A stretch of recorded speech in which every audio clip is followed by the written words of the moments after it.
और अब बात करते हैं लोकसभा उपचुनाव। रामपुर में चुनाव प्रचार की कमान अब आजम खान ने संभाल ली है। अभी तक तो वो सिर्फ सपा दफ्तर से ही वोट की अपील कर रहे थे, लेकिन अब वो सड़क पर भी नजर आ रहे हैं। रविवार को उन्होंने पहली चुनावी रैली की। ऐसा करीब 3 साल के बाद था जब आजम खान सड़क पर उतरकर चुनावी हुंकार भर रहे थे।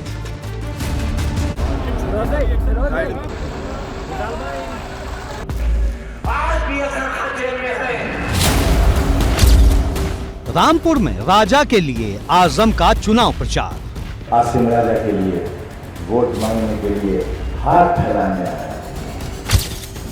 सरकार से आजम लेंगे सलाखों वाला बदला।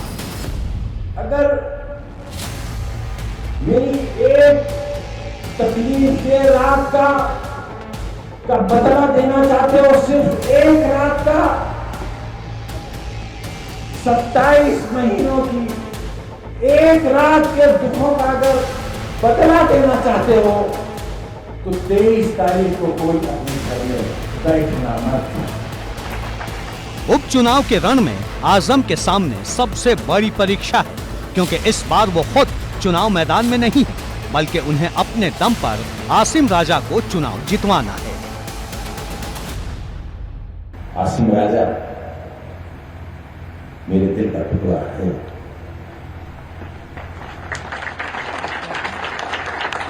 और मेरा दिल चीर कर देखोगे तो आप उसमें सब हो। ये 3 साल बाद था जब आजम खान किसी चुनाव में प्रचार के लिए सड़क पर उतरे थे। ये लंबे वक्त बाद हो रहा था जब आजम खान ने चुनाव की कमान संभाली थी, क्योंकि वो लगातार 27 महीनों तक जेल में थे। विधानसभा का चुनाव भी जेल में रहकर जीता था, लेकिन अब उन्होंने आसिम राजा को रामपुर से जितवाने के लिए पूरी ताकत लगा दी है। सूरज कितना ही तपिश क्यों न उगल रहा हो, मेरी कोई माँ, कोई बहन, कोई बेटी अपने घरों में मत रहना। आसिम राजा की फतह हक की फतह।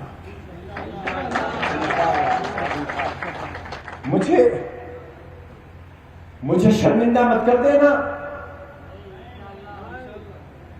मेरे मुंह पर कालक न लगा देना, मेरी जिंदगी को मुख्तसर मत कर देना।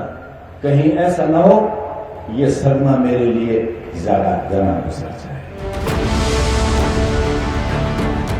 सिर्फ आजम ही नहीं, अब्दुल्ला भी खूब जोर लगा रहे हैं, धुआंधार चुनाव प्रचार कर रहे हैं। हालांकि वोट आजम खान के नाम पर ही मांगा जा रहा है। इस चुनाव के बाद ना तो किसी की सरकार बनेगी ना किसी की सरकार गिरेगी, लेकिन ये बात जरूर तय होगी कि आपकी कितनी मजबूत आवाजें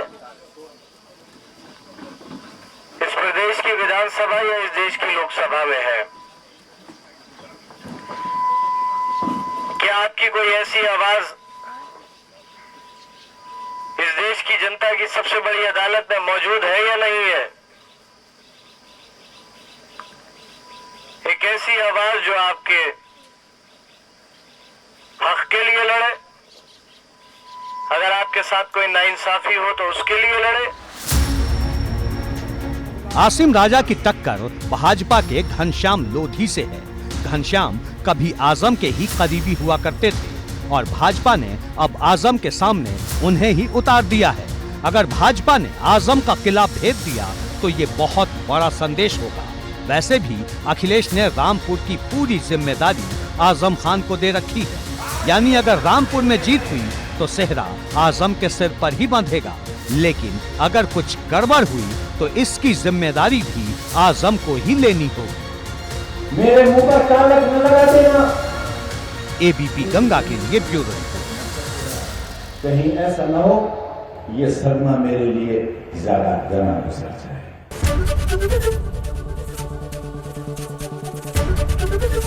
एबीपी गंगा, खबर आपकी, जुबान आपकी।